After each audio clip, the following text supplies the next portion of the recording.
Hi everyone, Sid here, back again with another video. In this video, we're going to discuss about Node.js. So in this tutorial, definitely we will learn about how to create Node.js API with authentications and all kind of validator we will check. So in this series, I am going to discuss about what is Node.js and why we need to learn.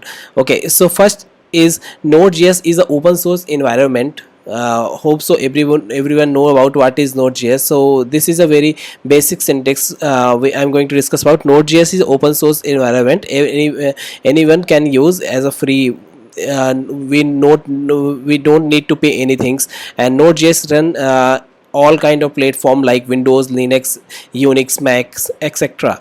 And Node.js uses JavaScript on the server.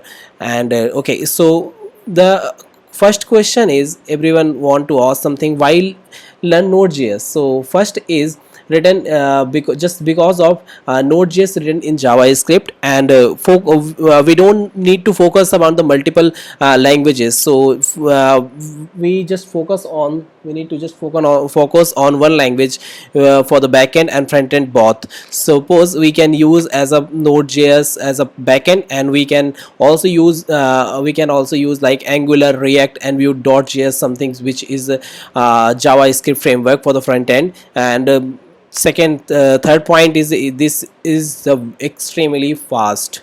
Why, I will explain you in after some time.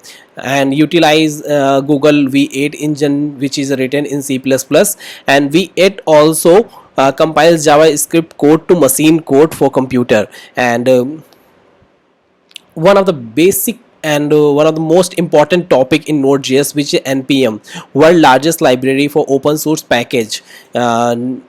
So we can compare with any programming, any scripting language. So npm is a very important things for the Node.js developer.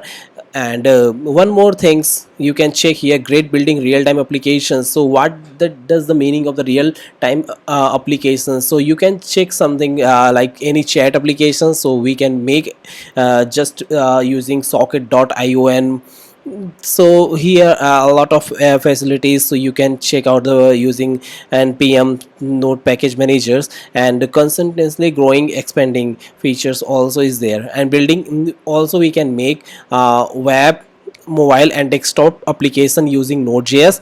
And robotics and machine learning also we can use Node.js, and high demand in the present and future also. So thanks for watching. If you have any doubt, please comment on comment section. Definitely I will try to resolve your query. If you want more video, please comment on comment section which type of video you need. Definitely I will try to make. Thank you for watching.